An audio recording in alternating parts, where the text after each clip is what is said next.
What's the best form of exercise for fat loss? If you asked 100 people on the street, most will probably say cardio. Running, cycling, HIIT classes, boot camps, hours on the treadmill. And honestly, I understand why. Because cardio burns calories. You can see the calorie number on the screen. You sweat, you get out of breath, you feel like you've worked hard. So naturally, people assume it's the best tool for fat loss. But after helping thousands of people transform their bodies over the last 15 years, I found something very interesting. The people who get the best body transformations aren't usually the people doing the most cardio. They're the people who are consistently lifting weights. In fact, one of the biggest mistakes I see people making is relying too heavily on cardio and not spending enough time on resistance training. In this video, I'm going to explain why. We'll cover why weight training is so effective for fat loss, why cardio isn't as powerful as most people think, what the research says, and how to combine both for the best result possible. Let's get into it. Before we talk about why weight training is so effective,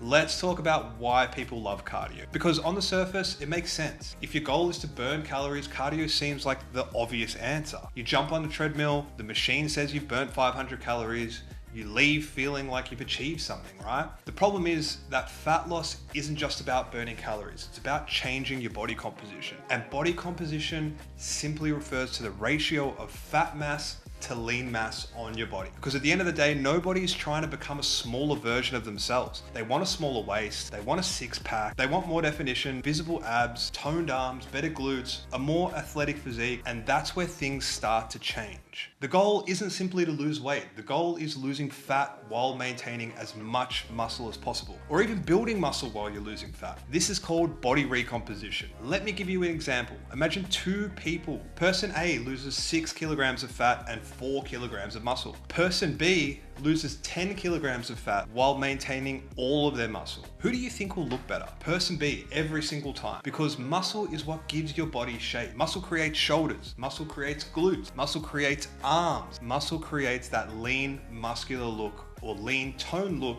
that most people are chasing. And this is where weight training becomes incredibly powerful. When you're dieting, your body doesn't know your goal is to look good on the beach. It simply knows energy intake has decreased. And from your body's perspective, muscle is expensive. Muscle requires energy to maintain. So if you're not using it, your body has no reason to keep it. Weight training changes that. Every workout sends a signal that says, we still need this muscle. Don't get rid of it. And that's why weight training is so important during a fat loss phase. It helps preserve muscle while you're losing body fat. The result, you don't just get lighter, you get leaner, you look better, you improve your body composition.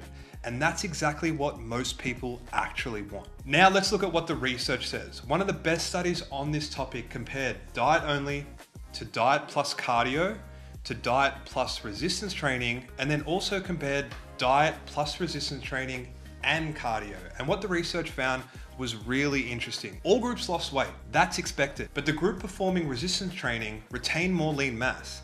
And the group combining resistance training with cardio achieved some of the best overall body composition improvements. This is why at Strength Lab, we don't just view cardio and weights as competitors, they're tools.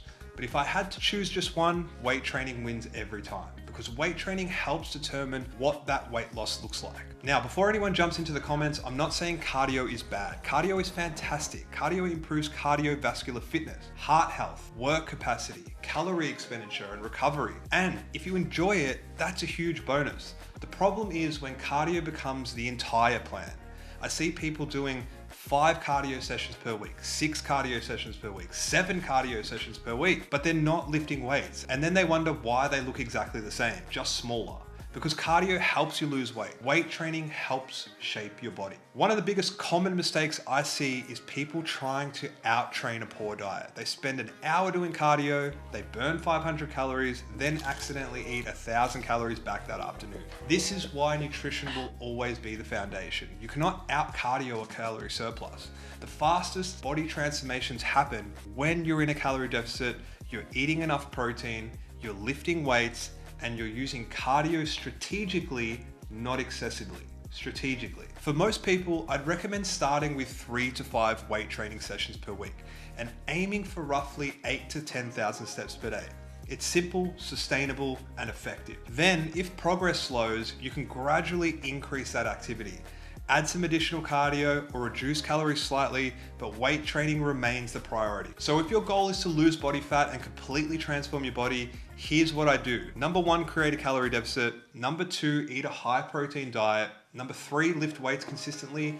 Number 4, aim for 8 to 10K steps per day. And number 5, use cardio as a supplement to your plan, not the foundation of it. That's the exact approach we've used with thousands of clients, from busy professionals to mums and dads to competitors stepping on stage, and it works. So, is cardio good for weight loss? Absolutely. But if your goal is to completely change the way your body looks, weight training is one of the most powerful tools available, because losing weight and changing your body composition are not the same thing. And the people who understand that are usually the ones who get the best results. If you enjoyed this video, make sure you subscribe to the channel. We're uploading evidence-based videos every week. See you on the next one.